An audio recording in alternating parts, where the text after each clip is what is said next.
हुआ। चैतन्य मंगल की जब वो रचना कर लेते हैं तो उनकी आयु 17 वर्ष की थी। केवल और केवल 17 वर्ष की आयु में लोचन दास ठाकुर एक अद्भुत ग्रंथ की रचना करते हैं जिसको चैतन्य मंगल कहते हैं। और चैतन्य महाप्रभु के लीलाओं को अगर विस्तार से समझना है और जानना है तो हमें तीनों ग्रंथ का आश्रय ग्रहण करना पड़ेगा और तीनों को ही आधार माना जाता है।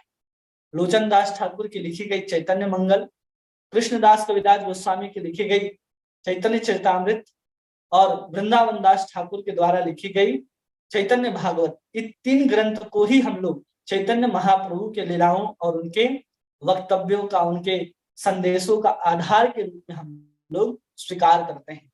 यही तीन ग्रंथ हैं। उसके बाद प्रबोधानंद सरस्वती जी भी ने लिखा चैतन्य चंद्रोदय, चैतन्य चंदामृत, कृष्ण कर्पूर ने भी लिखा चैतन्य चंद्रोदय नाटक। ऐसे बहुत सारे चैतन्य महाप्रभु के ऊपर ग्रंथ उपलब्ध हैं। संस्कृत में स्वयं मुरारी गुप्त ने लिखा था चैतन्य चरित्र। तो ये सब बहुत सारे उपलब्ध है, लेकिन प्रामाणिक रूप से इन तीन ग्रंथों को स्वीकार किया जाता है। जब उन्होंने सुंदर इस ग्रंथ का रचना कर लिया तो उस समय जब वृंदावन दास ठाकुर का जो चैतन्य भागवत था, उस चैतन्य भागवत का भी नाम उस समय चैतन्य मंगल ही था। अब विचार करने लगे कि दो दो ग्रंथ एक ही नाम से हो जाएंगे तो कहीं लोगों के अंदर भ्रांति ना हो जाए, इसलिए बाद में फिर कृष्णदास कविराज गोस्वामी और लोचन दास ठाकुर जाकर के वृंदावन दास ठाकुर से प्रार्थना करते हैं और फिर चैतन्य भागवत जो ग्रंथ है, चैतन्य मंगल नामक जो ग्रंथ था जो वृंदावन दास ठाकुर ने लिखा था, उसका नाम चैतन्य भागवत किया जाता है। उस चीज को जब अपने ग्रंथ को लिख रहे होते हैं चैतन्य मंगल, तो उस समय लिखते हैं वृंदावन दास बंदिवे एक चिते जगत मोहिते यार भागवत गीते। जो चैतन्य मंगल नामक जो ग्रंथ वृंदावन दास ठाकुर ने लिखा था, उनका नाम परिवर्तन फिर बाद में कराते हैं। उसका नाम चैतन्य मंगल की जगह चैतन्य भागवत होना चाहिए। क्यों होना चाहिए? क्योंकि वृंदावन दास ठाकुर वो स्वयं व्यास देव हैं जो भागवत आदि की रचना करते हैं, तो वही फिर चैतन्य महाप्रभु के पार्षद के रूप में वृंदावन दास ठाकुर के रूप में आते हैं और फिर भगवान चैतन्य महाप्रभु की लीलाओं को अपने चैतन्य भागवत के अंदर अंकित करते हैं।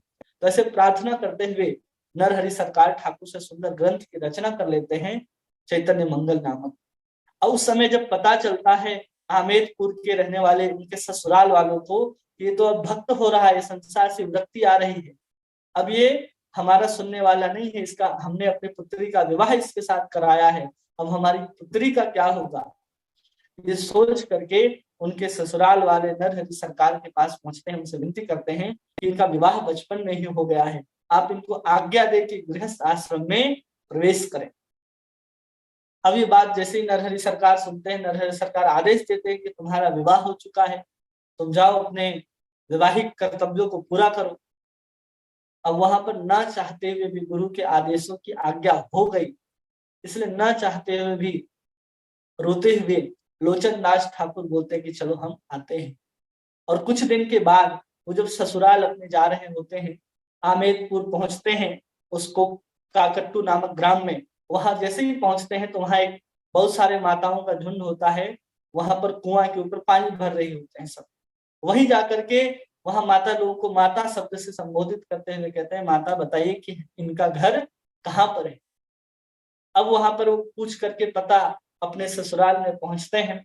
वहां पहुंचते हैं, उनका बहुत अच्छा स्वागत होता है, बैठने के लिए आसन दिया जाता है और कहते हैं उनके ससुर जी कि आपकी जो पत्नी है, हमारी बेटी जो है, वो कुएं में पानी भरने के लिए गई है, वो आती है तो आप मिल लेंगे। जैसे ही वो पानी के घड़े को लेकर के दरवाजे के ऊपर उपस्थित होती है, लोचन दास ठाकुर कहते हैं, अरे हमने तो इनको माता कह करके संबोधित किया है, इन्हीं से तो हमने यहाँ आने का पता पूछा है, क्योंकि बाल विवाह होने के कारण विवाह होने के बाद दोनों एक दूसरे को कभी देखे ही नहीं थे कि कौन हमारा पति है और कौन हमारी पत्नी है। और आज पहली बार जब मिलते हैं पता पूछने के बहाने, तो लोचन दास ठाकुर अपने ही पत्नी को माता कह करके संबोधित कर देते हैं।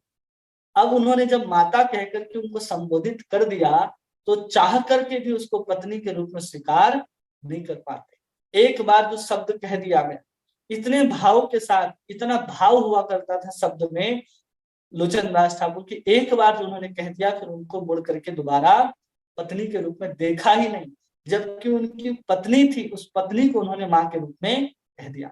और फिर भी वो स्वीकार नहीं करते हैं कि हम उनके पत्नी हो, के हाथ जोड़ करके कहते हैं कि मैंने इनको माँ कह करके संबोधित किया है, माता कह करके संबोधित किया है, अब हम इसको पत्नी के रूप में स्वीकार नहीं कर सकते हैं। मतलब ऐसी दृढ़ता होती थी आचार्यों के ऊपर, इतना कर्तव्यशील होते थे, इतना शब्द के ऊपर निष्ठा होता था, वचन के ऊपर विश्वास होता था कि जो बोलते थे उसको पालन करते थे, बल्कि जानबूझ के नहीं, गलती से कहा गया था, ना जानते हुए ही पत्नी को माता कह करके संबोधित किया था उन्होंने, और उन्होंने स्वीकार किया। जैसे भगवान शंकर के चरित्र में हम लोग सुनते हैं, सती के चरित्र में, जब सती के रूप में होती है माँ पार्वती अपने पिछले जन्म में, और वो इलाहाबाद से कुंभक ऋषि के पास से जब कथा श्रवण करके जा रहे होती हैं लक्ष्मी, सती और माँ शंकर भगवान, तो उस समय देखते हैं कि राम जी जो हैं वो जंगल में हे सीते करके भटक रहे हैं। और उस समय सती के अंदर विचार आता है कि यही अगर पूर्ण ब्रह्म परमात्मा है, भगवान है, तो अपने पत्नी को ऐसे जंगल में रोते हुए साधारण मनुष्य की तरह क्यों ढूंढ रहे हैं।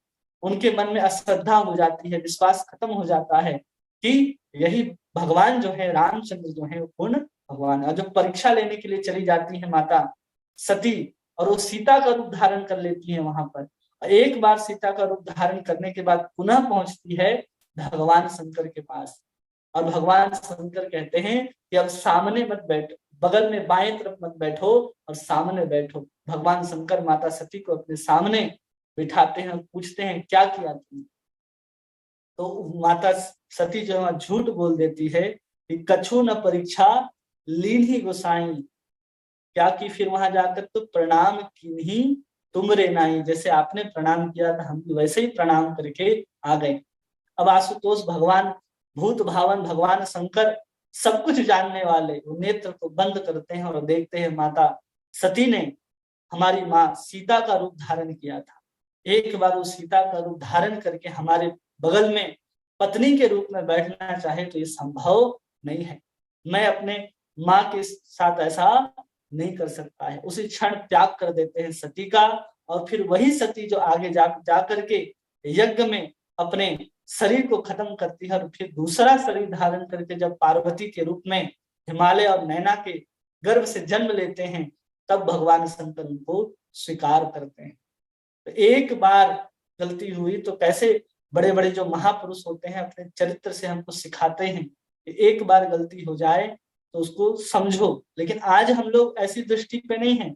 हमें प्रभुपाद जी ने सिखाया है कि अपने पत्नी के अतिरिक्त सब माता के समान है, और अपने पति के अतिरिक्त सब प्रभु और पुत्र के समान है। ये सब प्रभुपाद जी ने हमको सिखाया है।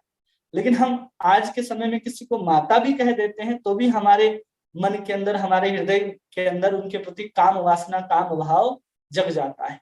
एक बार आप किसी को माता कहते हैं तो उसको माता के रूप में उस भाव को स्थापित होना चाहिए, क्योंकि हमारे भारत में जो माँ शब्द है, माता शब्द है, वो सबसे ऊपर है। इसलिए प्रभुपाद जी ने इस शब्द को भाव के साथ दिया कि कहीं कोई गलती ना कर दे।